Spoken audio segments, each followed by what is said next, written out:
Les élèves et étudiants de Côte d'Ivoire ont effectué une marche aujourd'hui pour demander la reprise des cours.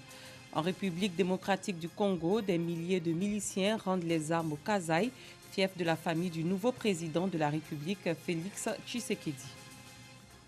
Bonsoir, merci de suivre le 19h. Cela fait plus d'un mois que l'école ivoirienne est secouée par des crises qui perturbent le bon déroulement des cours. Ce mardi, les élèves et étudiants de Côte d'Ivoire ont effectué une marche pour demander la reprise effective des cours. Une marche qui a débuté au sein de l'université Félix Houphouët-Boigny et a pris fin dans les locaux du médiateur de la République.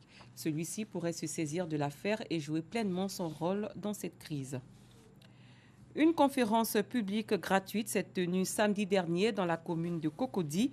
Thème choisi, comment s'insérer plus rapidement après ses études de droit. C'est une initiative de l'Institut Objectif Juriste Moderne. Elle vise à permettre aux juristes diplômés d'acquérir et de cultiver de bons réflexes préparatoires à leur insertion professionnelle. Dangui Dangui. Des juristes diplômés ou en situation de chômage venus apprendre l'art de s'insérer plus rapidement après des études de droit. Cette opportunité que leur offre l'Institut Objectif Juriste Moderne arrive à point nommé. J'ai décidé de participer à cette conférence pour acquérir plus, disons, de conseils et d'astuces concernant l'insertion professionnelle. Car bien même que je sois inséré, j'ai besoin de gravir les échelons. Il y a des attitudes qui sont vraiment banales, mais qui soulèvent des problèmes de droit très pertinents que les étudiants ne savent pas forcément résoudre, parce qu'ils n'ont pas une certaine expérience de la pratique. En plus des études universitaires sanctionnées par des diplômes, le juriste doit donner la preuve d'une compétence pratique pour augmenter ses chances de se faire recruter. On sort de la faculté, on n'a qu'une perception, n'est-ce pas, théorique des choses. Donc comment capitaliser au mieux cette expérience théorique, cette formation théorique pour la mettre au service d'un cabinet d'avocats en l'occurrence, d'un cabinet de conseil juridique, d'un cabinet de notaire. Donc parce qu'il faut être en définitive utile à qui nous recrute. Cette conférence publique gratuite relative aux conditions de travail des juristes salariés vise à outiller les juristes diplômés pour mieux affronter le marché du travail. Il faut d'abord éclairer en vue d'éveiller les consciences des jeunes juristes du nombre important de juristes qui chôment déjà parce qu'ils se sont mis, ils ont suivi les sentiers battus. Ensuite, le second objectif, c'est de les éclairer sur l'existence de ce centre de formation à la pratique du droit qui, effectivement, avec le concours des magistrats, d'avocats, de différents spécialistes du droit, travaillent déjà à des services juridiques, de contribuer, de transmettre leurs compétences via des formations organisées en vue de pouvoir les rendre aptes à assurer systématiquement. Donc certains systématiquement imposent des juristes. En venant nombreux à cette conférence, ces juristes diplômés ou en situation de chômage misent sur l'acquisition et la culture de bons réflexes préparatoires à une insertion professionnelle rapide. La journée internationale de la femme, c'est le 8 mars prochain. Ici, en Côte d'Ivoire, elle sera officiellement célébrée dans la ville de Boaké. Les préparatifs sont en cours. Une délégation du ministère de la Femme, de la Famille et de l'Enfant multiplie des rencontres dans la capitale de Béké pour la réussite de l'événement. Hassan Khan, Charles Tatsou. La ville de Boaké va abriter le 8 mars prochain la célébration officielle de la cérémonie de la Journée internationale de la femme. Les préparatifs vont déjà bon train. Une délégation du ministère de la Femme, de la Famille et de l'Enfant tient des rencontres avec les autorités locales et les leaders d'opinion de la région pour une mobilisation exceptionnelle. Compte tenu du thème, conformément au thème, le numérique, une solution pour l'autonomisation des femmes expertes dans le domaine du numérique et de l'innovation dans tous les secteurs agricoles, commerciaux, etc. On aura également nos partenaires qui nous accompagnent dans toutes nos activités, qui vont présenter ce qu'ils savent faire pour nous, comment ils appuient les activités du ministère. Le numérique, c'est un nouveau secteur qui a beaucoup d'opportunités d'emploi, mais malheureusement, lorsque nous faisons un constat, on se rend compte que les femmes sont très peu représentées dans ce secteur. Donc, qu'est-ce qu'il faut faire pour amener les femmes à pouvoir intégrer ce secteur pour leur autonomisation? Les femmes de la filière riz de Bouaké attendent beaucoup de cette célébration. Donc nous, on souhaite que le gouvernement n'a qu'à nous aider à avoir plus de matériel. Quand la première dame vient, le journée internationale des femmes n'a qu'à venir à notre place pour venir nous visiter aussi. La célébration de la femme à Bouaké connaîtra la présence de la première dame de Côte d'Ivoire, Dominique Ouattara. Direction San Pedro, où s'est tenue du 22-24 février dernier la première édition du Festival de San Pedro. Cette initiative du maire de la ville a pour but la promotion du riche patrimoine économique, culturel et touristique de cette région de Côte d'Ivoire. Sam Konan. La première édition du Festival de San Pedro ou Festival Saint-Pierre a tenu toutes ses promesses. Durant 3 jours, les festivaliers venus nombreux ont pu apprécier le riche patrimoine culturel et touristique de la région. Ce qui nous a marqué, depuis nous sommes à San Pedro, on n'a jamais vu la danse guerrière des Kroumènes. Cette fois-ci, on a vu. On sait ce que c'est que les Kroumènes. C'est une première dans l'histoire de notre région d'être associé et de participer à ce festival qui est doublement réparti en 2 axes importants. D'abord, rassembler tous les fils et filles de la région autour de ce festival et à l'intérieur de ce festival, essayer de faire en sorte que l'harmonie, la cohésion sociale soit davantage consolidée. Toutes les communautés vivant à San Pedro ont pris part à ce festival à travers des défilés, des danses et surtout une grande caravane sur 2 km pour marquer l'apothéose. Au grand plaisir du premier magistrat de la ville, initiateur de ce festival de San Pedro, Félix Anobli. Nous pouvons dire que cette première édition est une réussite parce qu'elle a permis donc à tous ceux qui n'étaient pas ensemble hier d'être ensemble aujourd'hui, de danser ensemble et de fêter ensemble. C'est une joie et nous donnons donc rendez-vous à la population de San Pedro, mais aussi à toute la Côte d'Ivoire dans son ensemble pour le 2e festival de Saint-Pierre qui se déroulera donc l'année prochaine.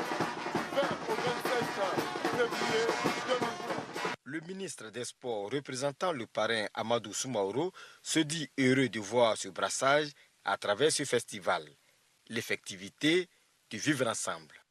Ce qui m'a été donné de voir ici, c'est la culture, le brassage fécond de la Côte d'Ivoire rassemblée.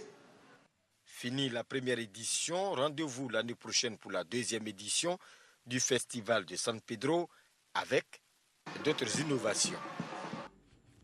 En sport, après la première place obtenue par la Côte d'Ivoire à l'occasion de la première édition du championnat d'Afrique des jeunes talents, tenu en ce mois de février, la délégation officielle de Kouankido a été reçue par le ministre des Sports dans Paulin-Claude. Abdourahmane Samassi, Samuel Melch. Le ministre des Sports a reçu la délégation officielle du Kouankido qui séjourne à Abidjan à l'occasion de la première édition du championnat d'Afrique des jeunes talents. Une délégation chapeautée par le grand maître Sam Santong, fondateur de la discipline. Dans Paulin-Claude, au nom du gouvernement ivoirien, a élevé à la dignité de commandeur de l'ordre du mérite sportif le grand maître Sam Santong et le maître Kosonu Krakwaku au rang de chevalier de l'ordre du mérite sportif de la République de Côte d'Ivoire. Les personnes qui sont de près ou de loin, jusqu'à ce jour, qui ont œuvré pour que le Kouankido se développe et prenne l'ampleur ici, en Côte d'Ivoire. Alors, personnellement, je tiens à remercier Monsieur le ministre. Je dédie effectivement ce prix, disons cette décoration, à mon maître, Sam Santong, et à tous les autres pratiquants du monde du Kouankido. Le ministre revient sur le sens de ces distinctions. Au nom de la grande famille des sportifs de Côte d'Ivoire, nous avons tenu à l'honorer. À l'honorer pour ce travail de renforcement des capacités de l'ensemble des acteurs du monde des arts martiaux, mais surtout pour l'héritage qu'il donne aux jeunes générations dans la formation au civisme, à la citoyenneté, à la maîtrise de soi, pour qu'ils soient des citoyens ivoiriens de grande qualité pour demain. À leur tour, Les membres de l'instance mondiale du Kwankido, par la voix du fondateur, ont élevé à titre honorifique le ministre Dan Paulin Claude au grade de ceinture noire 5e dan. Ailleurs, en République démocratique du Congo, c'est l'un des premiers résultats de l'alternance politique. Un mois après, des milliers de miliciens rendent les armes au Kasaï, fief de la famille du nouveau président de la République, Félix Tshisekedi. Parmi eux, de nombreux enfants. Rosemond Kini, Clément Boko. Ils arrivent de la brousse, direction Kananga, chef-lieu de Kasaï. Une soixantaine de miliciens viennent rendre leurs armes aux autorités qu'ils ont combattues. Les affrontements ont fait plus de 3000 morts depuis 2016. L'arrivée au pouvoir d'un président originaire de la région représente un espoir. Nous savons que la guerre est finie. On n'a plus de problème. Nous luttions pour le pouvoir. Le pouvoir de Félix est enfin arrivé. Le pouvoir de Félix Tshisekedi. Depuis l'élection dans cette région riche en diamants, les cérémonies de réduction se multiplient au centre de la République démocratique du Congo. Pistolets de fabrication artisanale, vieux fusils, flèches, amulettes, couteaux, les miliciens déposent leurs attributs aux pieds du gouverneur de la province. En échange, certains adultes demandent des postes et de l'argent. Parmi les miliciens, de nombreux enfants qui veulent en finir avec les traumatismes de la guerre. Mado, 12 ans, ne veut plus être un jouet entre les mains des adultes. Ils utilisent des petites filles vierges. Des petites filles vierges, ils leur donnent des fétiches pour utiliser avec. Ils disent qu'elles sont invincibles par rapport à leur psychologie. Une fois démobilisés, ces ex-petits miliciens sont orientés vers ce centre qui a accueilli plus de 600 enfants qu'il faudra réinsérer dans la société. Mais quand nous échangeons avec les enfants, il y a un besoin réel, c'est la scolarité. Même en famille, les parents ne sont pas vraiment capables de payer correctement les frais scolaires de leurs enfants. Après l'alternance au Kasaï, comme ailleurs, Félix Tshisekedi doit faire face à d'énormes défis sociaux. Les attentes sont considérables. La paix durable est à ce prix. Il y a 50 ans, les Halles de Paris quittaient la capitale pour Rungis. Au fil de l'évolution de la consommation, Rungis est devenu un marché moderne qui fournit un produit frais, de qualité, la restauration et le commerce de proximité. Rosemond Kini, Clément Boko. Le marché de Rungis a 50 ans. En 1969, les Halles quittent Paris et s'installent à Rungis, à 70 km au sud. On est passé de l'époque de Zola jusqu'au 21e siècle quand on est arrivé à Rungis, pour la facilité de travail. Et puis là-bas, on était sur 16 hectares. Là, on est sur 234 hectares. C'est-à-dire plus grand que Monaco. Chaque nuit, ils sont 12 000 grossistes, courtiers, producteurs, transporteurs, restaurateurs à s'affairer. Comme c'est large, c'est grand, l'ambiance n'est plus la même à l'époque. Pour vous dire, on avait son cornet de frites et puis on marchait, et puis on mangeait tout en travaillant. Les gens ne portent plus de viande, tout est mécanisé. Le respect de la chaîne du froid qui n'existait pas à cette époque. Et maintenant, la traçabilité, donner toutes les garanties aux consommateurs sont des choses qui petit à petit se sont améliorées. Les métiers aussi ont changé.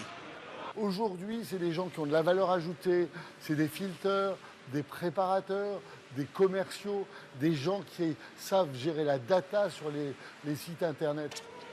Avec l'arrivée de la grande distribution dans les années 70, Rungis a dû s'adapter. Ça a été dans les premières années terrible pour les entreprises de Rungis. Et puis, ces 20 dernières années, on s'est positionné dans la qualité, le commerce de proximité, le vrai commerce traditionnel de proximité. Et ça a été notre chance, puisqu'on augmente énormément notre chiffre d'affaires. On est à 9,4 milliards pour la première fois cette année. Depuis 2015, Rungis mise aussi sur le bio et a développé une plateforme de vente en ligne. C'est la fin de cette édition. Merci de l'avoir suivi. Les programmes continuent sur RTI2. À très bientôt.